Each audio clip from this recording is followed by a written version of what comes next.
I am hyped for end of the month. I really did not care for this previous end of the month, the Burn the Witch collab. I looking back on it, I think the premium characters were okay. I said they're like really like they were bad in my initial video, and I've been kind of thinking about it. It's like we're like the characters. Some of the characters were good, but overall, I think the banner could have been better.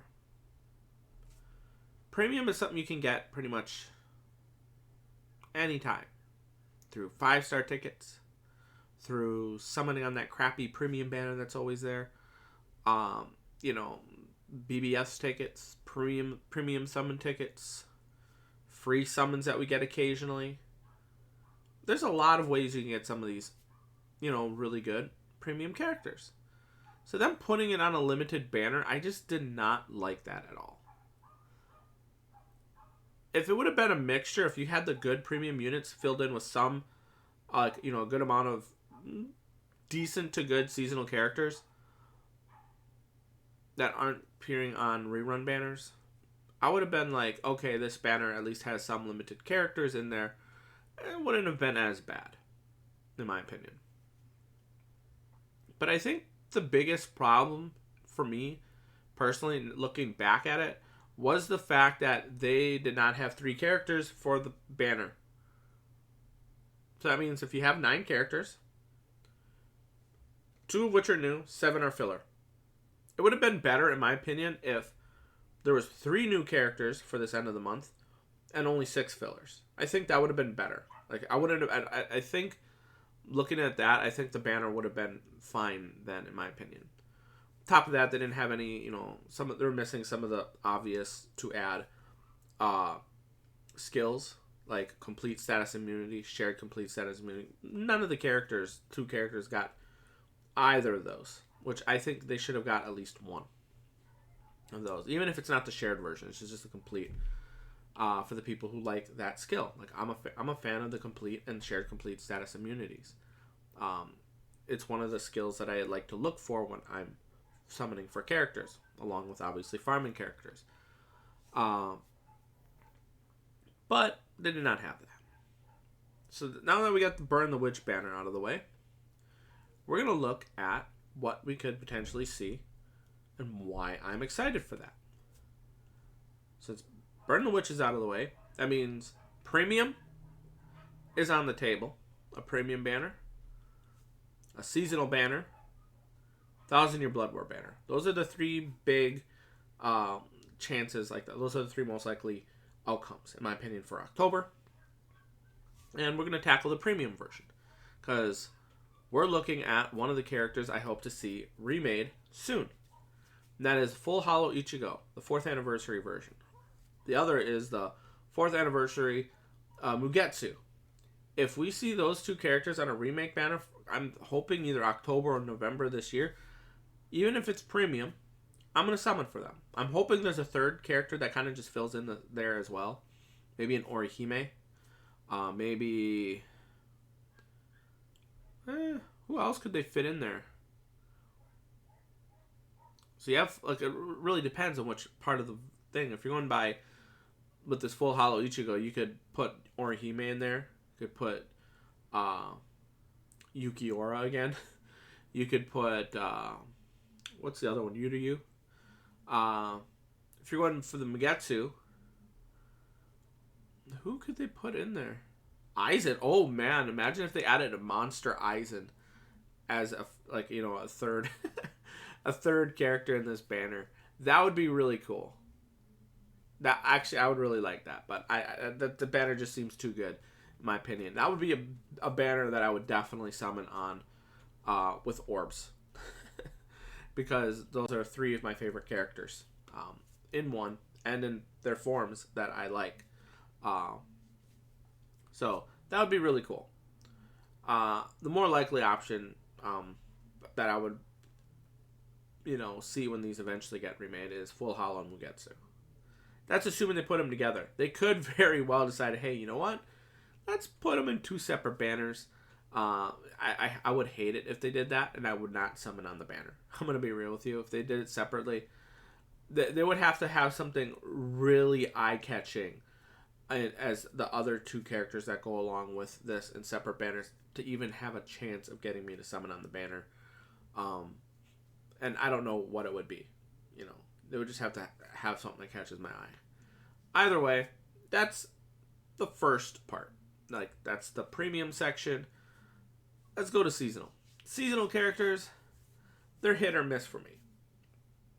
Depends on who the characters are. Depends on... I'm more likely to summon for a seasonal banner than a normal premium banner. Because if it's just a typical end of the month premium banner with just, you know, normal characters that I don't really care for as much, I'll probably skip it. But with seasonal, even if the characters are something that I don't really care for, it has a certain skills or certain something that interests me, I will be more inclined to summon for the seasonal banners because they're more limited than premium, but not as limited as things like 1,000 Year Blood War. So there's really nothing with the seasonal characters that I would really like go one way or the other. It's really going to depend on what the skills and characters are. But end of the month is almost always exciting. Some people, I think, have been saying, was it Spirit Society? They're thinking for end of the month, October. I'm not 100% sure.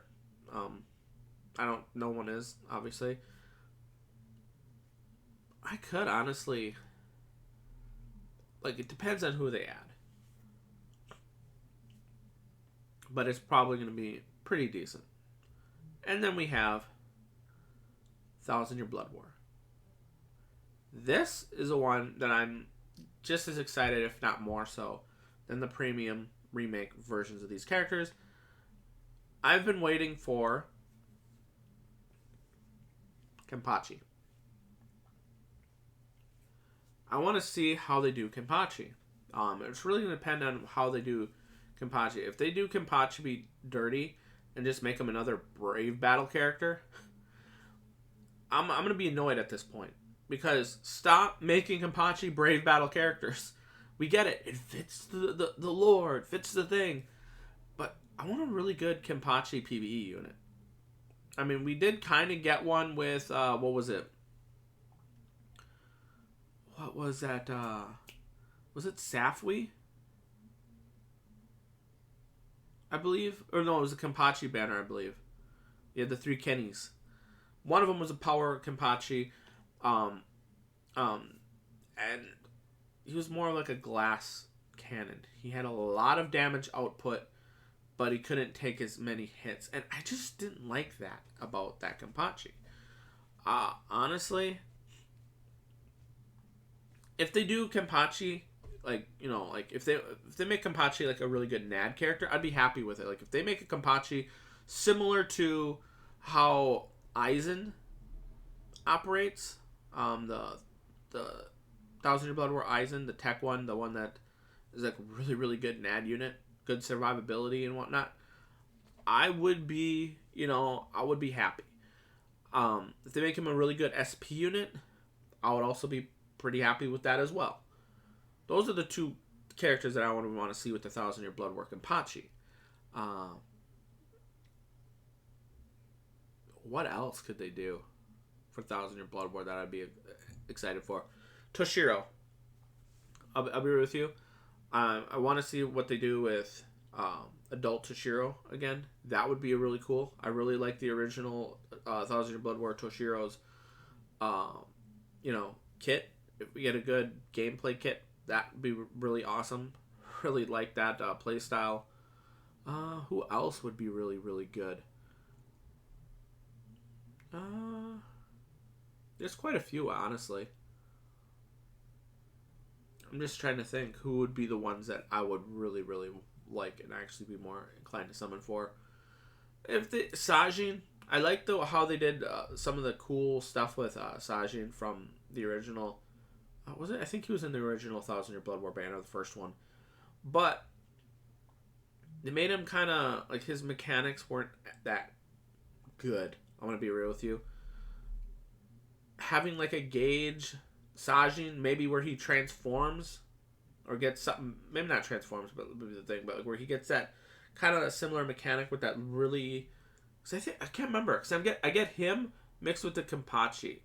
They both had something that was a little weird and clunky that made him not as good as some of the other characters that released around that time. And I'm trying to remember if this one is the one I'm thinking of. I think he's the one when he did his special, I believe. He would get a nad, like a very long extra swing with his nad. Like his nad string. If we got like a Gauge version of that, that would be really cool. You know, something that made it actually like, you know, honestly, that would be kind of cool. Or maybe a Rampage version of that skill. Where if you get Rampage, like, you know, the more build up of Rampage you have, maybe the bigger, instead of having just more damage, maybe the larger, like your effect, like your nad string also has a larger attack range. Like your final one. That could be really cool. But either way, those like the obvious ones from Soul Reapers. For Quincy and Stern Ritters, I want to see a Jugram. I want to see a PvE version of Jugram. Who would be another one?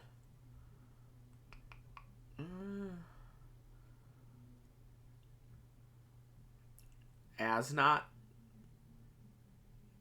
He has some pretty cool character design, so I would like to see like a PvE, strong PvE version of him. I'm trying to think of their effects and the character design of, you know, what they actually do. Askin. I would like a really strong PvE version of Askin. That would be really cool.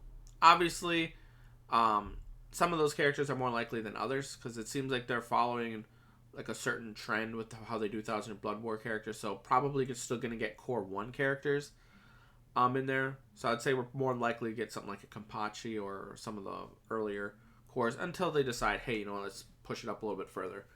I think around the time that we start getting Core 3 anime will probably when we start getting Core 2 or maybe the later Core 1 characters.